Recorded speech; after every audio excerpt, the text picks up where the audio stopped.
And that leads me to my next point. The CDC. You're going to love this one, right? The CDC has recently admitted that they own zero data showing that COVID recoveries, recovered COVID specimens, which will be myself here, hopefully within a couple days, they have no data stating that recovered COVID patients that are go on to be reinfected, nor do they go on to transmit to anybody else, which tells you that immunity, natural immunity, is 100% because they have no data proving otherwise. They can't show you, we have this many cases of COVID survivors that became reinfected and transmitted it to this many people. Nah, negative. They have zero data in their system, in their database, so they're supposed to be collecting data. This is supposed to be a routine thing. They're supposed to be collecting data as much as possible from COVID survivors. And they have no data that they can share with the world that can prove that once you have COVID once, you can have it a second time and you can transmit it a second time. However, there is plenty of data that shows that all those vaccinated people, they do become reinfected. In fact, I know a handful that I work with, and I wonder if they've gotten their money back yet. I would be submitting a request. I'd want my reimbursement, but a couple different people got COVID more than once. They were vaccinated, still received COVID again, became infected after vaccination, and then transmitted it to people like myself. Thanks, guys. Yep, great job. Otherwise, I probably wouldn't have been sick. I would be working and making money and contributing to society. But the Democrats don't want that. They don't want that at all. So that was what I wanted to share with you. Of course, the reason all this new research comes about, well, they had to respond because there was a Freedom of Information Act request that was filed. And you cannot just ignore that, or otherwise you can be held in contempt like Steve Bannon. In fact, the CDC, especially Rochelle Walensky, the director, she should probably be in contempt. She deserves to be in prison much more than Steve Bannon does. So she had to respond because, again, she was served with the Freedom of Information Act request, and she responded by saying that they have no data, no recollection showing that a survivor, a recovered patient from COVID, has ever been reinfected or went on to transmit later. Winning. The narrative is collapsing, folks. The narrative is collapsing. And I think my sinus cavities might be collapsing as well. I'm not sure, but to me, that's a big win-win. Now, it's funny because when this report came out, this is all according to Epic Times, which is a fantastic piece of artwork, in my opinion, when it comes to journalistic integrity. They are a fabulous publication. I hope that you support them. Buy your subscription today. I'm an online subscriber. I have friends of mine that are subscribing to their newspaper, their mailing list. They receive that at their home. And in the same report, they also tell us, and this is something I've already known about, Pennsylvania's Department of Health. It turns out they're withholding records and withholding data themselves from state legislators, which we knew that from a year ago. And it's regarding the amount or number of COVID deaths or COVID contributing deaths. Deaths that are attributed by COVID, or that's the main reason for death.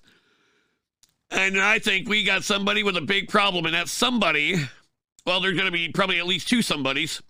One is soon to not be a governor of Pennsylvania anymore.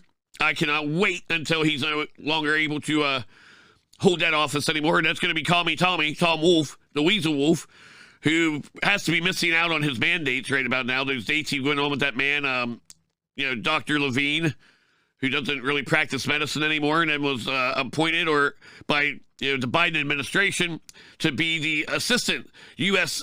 Secretary of Health and Human Services, and now has since then abandoned that chair, just like it abandoned its natural sexuality.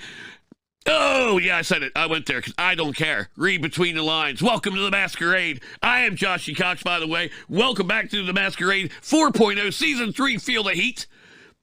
And I love to bring the heat to every deep state Democrat official that I can. So Levine was hiding information along with its mandate specialist Tommy Wolf. And it's regarding, again, COVID attributed deaths. And we knew that last year. Why? Because one of the medical examiners, the chief medical examiner that oversees all the other coroner and autopsy reports, they said that they are not seeing a